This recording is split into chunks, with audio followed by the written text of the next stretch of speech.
बच्चों को उसको समझाने के लिए उसमें क्या क्या देखें। Teaching is just like a relay race.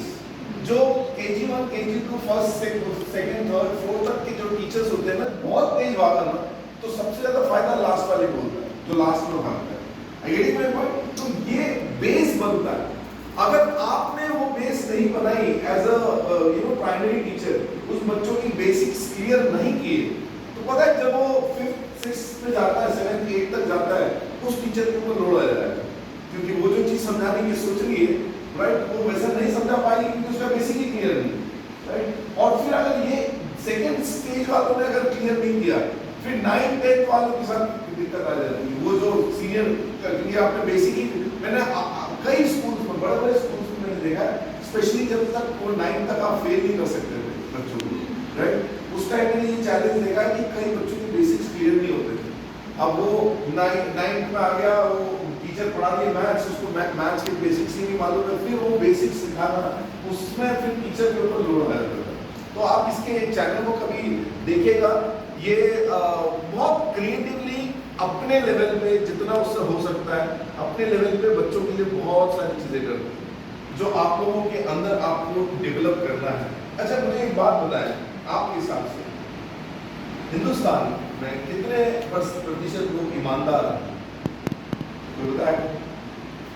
अंदाजे से बताना, तो मैं आपसे टेस्ट नहीं दे रहा हूँ, एक अंदाजा आपके हिसाब से, आपके एक्सपीरियंस के हिसाब से कितने प्रतिशत लोग ईमानदार हैं? कोई भी नहीं? 20 or 30%. 30% ईमानदार। Yes. मैं बताऊं, 90% लोग ईमानदार हैं हमारे देश में, और ये ईमानदार इसलिए क्योंकि उनको कभी बेईमानी का मौका नहीं मिला। समझ में आ रहा है? मैंने देखा है यार, सिर्फ 10% लोग ऐसे हैं जो एकदम सख्त होते हैं, कुछ भी होता है लिखते नहीं। मैं देखो, इंटरनल सोकॉल ईमानदारी तो आपके अंदर भी होगी, और आप ईमानदार होने के नाते एक चीज जरूर सोचते होंगे कभी ना कभी, ईमानदारी जरूर मिलता क्या है यार, होता है कहीं ना कहीं ईमानदार आदमी के अंदर आता है। तो जब भी ये चीज आए ना, तो एक बात याद रखना, ईमानदारी का रिजल्ट आपको इंस्टेंट नहीं मिलता, ईमानदारी का रिजल्ट बहुत आगे चल के मिलता है। जैसे अगर आप सिगरेट पियो, उसी टाइम आपके फेफड़े खराब हो जाएगा तो आप कभी सिगरेट नहीं पियो। आप शराब पियो, उसी टाइम आपके लीवर खराब हो जाएगा तो आप एसिड नहीं पीते हो, क्योंकि वो इंस्टेंट रिजल्ट देता है। समझ में आ रही है एक बात?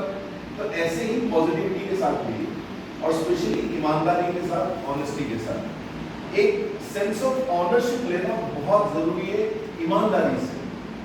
हम में से कई लोग वो सेंस ऑफ रिस्पॉन्सिबिलिटी और ऑनरशिप लेते ही नहीं। हमको कभी भी कोई चीज मौका मिलता है, हम कोई चैलेंज मिलता है, ना कर देते, अरे नहीं ये मेरे बस की बात है, never do that. Try to take challenges. आप में से कितने लोगों को ईमानदारी से बताना, कितने लोगों को लगता है ये देश हमारा है? आप खड़ा करो, आज से बोलना बंद करो, बोलना शुरू करो ये देश मेरा है, राइट, ये देश हमारा है। इसी चक्कर में तो देश बर्बाद हो रहा है, क्योंकि मैं ये सोच रहा हूँ कि मेरा है तो ये भी देख लेगा, ये सोच रहा है ये हमारा है तो ये भी देख लेगा, और उस चक्कर में देखता कोई नहीं। तो आज से ये समझना शुरू करो, ये स्कूल मेरा, ये जो सेंस ऑफ ऑनरशिप है ये लेना बहुत जरूरी है। और आप सब लोग, स्पेशली जितने भी जूनियर टीचर्स बैठे हैं, यार अपनी लाइफ का एक मकसद बनाओ, एक गोल बनाओ कि मैं अपने लाइफ के 10-15 साल इस फील्ड में दूंगी, और उसमें इतना रम जाऊंगा या ऐसे रम जाऊंगी कि बस अब इस शिव जैसा बंदा जो है ये और शायद मुश्किल से 7-8 साल और नौकरी करेगा, उसके बाद देखो उसको लाखों करोड़ों रुपए मिलेंगे सिर्फ ट्रेनिंग कि किस तरीके से ट्रेनिंग है।